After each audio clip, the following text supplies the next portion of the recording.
আসসালামু আলাইকুম, শুভ সকাল। প্রতিদিনের মতো কাজ শুরু করলাম রান্না করতে। মাছ ভাজবো, ফ্রাই প্যানে দিয়ে দিলাম তেল। তেলটা গরম হয়ে গেছে, দিয়ে দিলাম মাছটা উল্টিয়ে পাল্টিয়ে ভেজে নিব। ডাঁটা দিয়ে আলু দিয়ে মাছ দিয়ে ঝোল করব।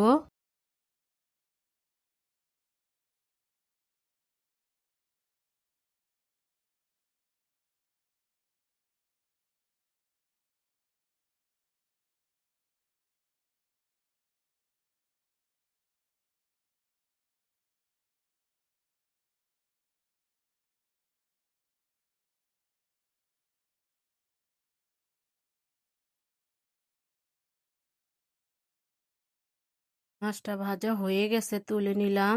এটা রান্না করার জন্য কড়াইতে দিলাম তেল, দিব পেঁয়াজটা একটু ভেজে নিব।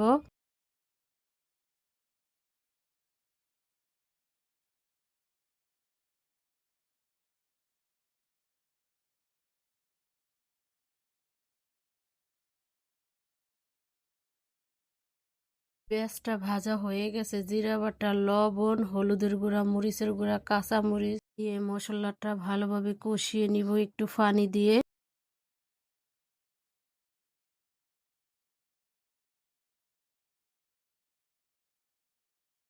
মশলাটা কষানো হয়ে গেছে, এখন ডাঁটা আর আলু দিয়ে দিলাম। মশলার সাথে ভালোভাবে কষিয়ে নিব।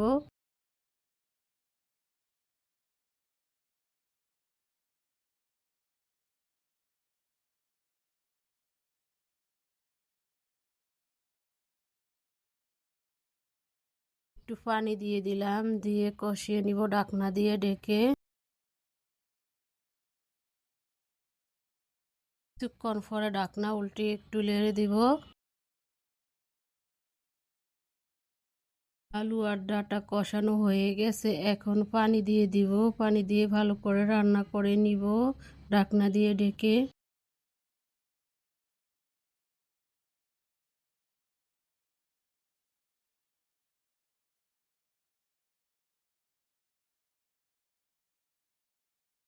কিছুক্ষণ পরে ঢাকনা উল্টে একটু নেড়ে দিব। এখন মাছ দিয়ে দিব, মাছ দিয়ে রান্না করে নিব।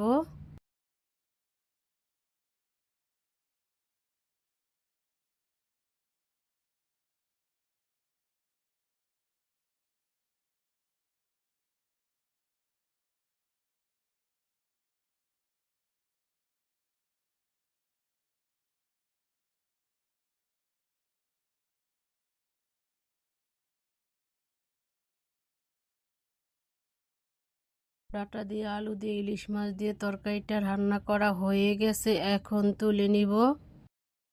চেপা শুটকি দিয়ে, কাঁঠালের বিচি দিয়ে, চিচিঙ্গা দিয়ে, আলু দিয়ে, বেগুন দিয়ে রান্না করব। কড়াইতে দিয়ে দিলাম তেল, দিব পেঁয়াজটা একটু ভেজে নিব। পেঁয়াজটা ভাজা হয়ে গেছে, দিয়ে দিলাম শুটকিটা তেলের মধ্যে ভালোভাবে ভেজে নিব।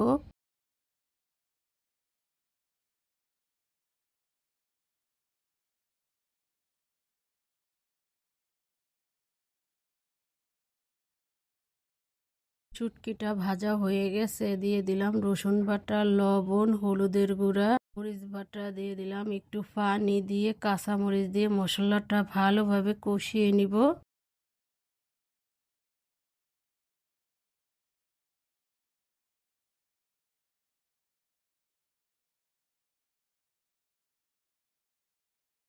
মশলাটা কষানো হয়ে গেছে, এখন সবজিটি দিয়ে দিলাম, দিয়ে ভালোভাবে মশলার সাথে কষিয়ে নিব।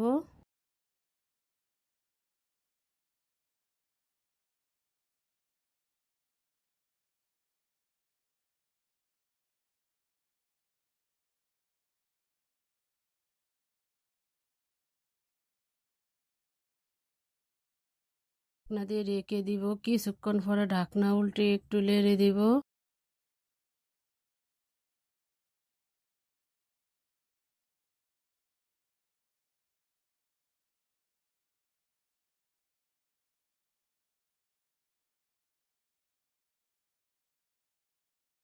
কষানো হয়ে গেছে, এখন একটু পানি দিয়ে দিব, দিয়ে ভালোভাবে রান্না করে নিব শুটকির তরকারিটা। এভাবে সব সবজি দিয়ে শুটকির তরকারি রান্না করলে খেতে অনেক মজা হয়। না উল্টিয়ে একটু নেড়ে দিব।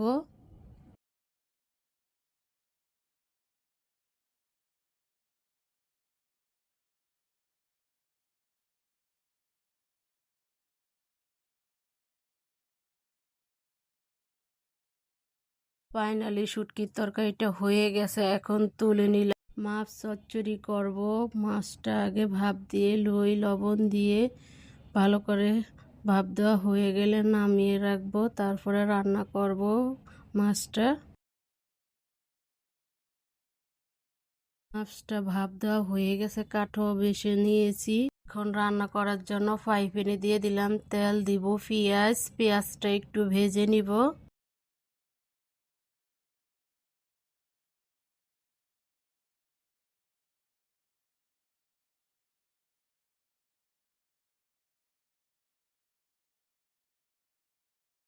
পেঁয়াজটা ভাজা হয়ে গেছে, রসুন বাটা, জিরা বাটা, লবণ, হলুদের গুঁড়া, মরিচ বাটা, কাঁচা মরিচ, একটু পানি দিয়ে মশলাটা ভালোভাবে কষিয়ে নিব।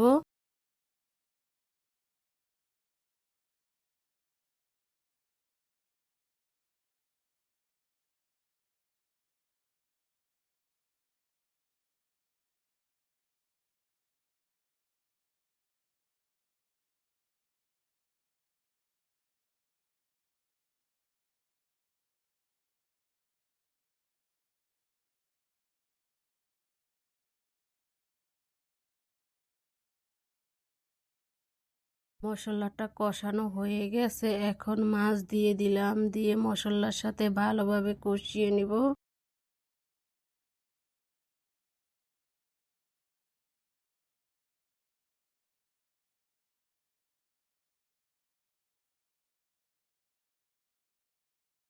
সাথে দিয়ে দিলাম পুঁই শাক কুচিয়ে, পুঁই শাকটা দিয়ে ভালোভাবে কষিয়ে নিব।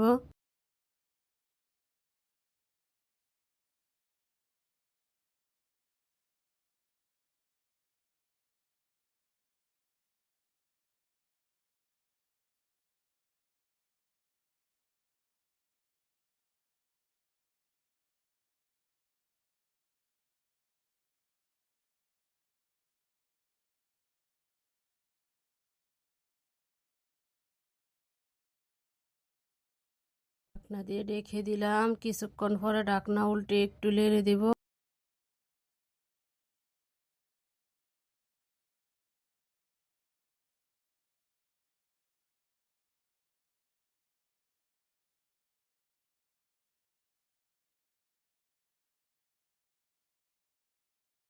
এখন একটু লেবু চিপে দিব, তাহলে খেতে আরো মজা হবে। এভাবে আপনারা ট্রাই করে দেখবেন।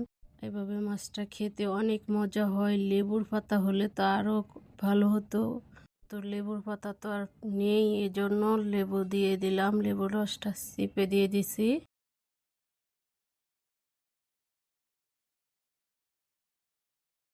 মাছ চচ্চড়ি হয়ে গেছে, এখন তুলে নিলাম। আজকের মতো রান্নাটা এখানেই শেষ। কালকে একটা নতুন ব্লগ নিয়ে আসবো। আসসালামু আলাইকুম। আল্লাহ।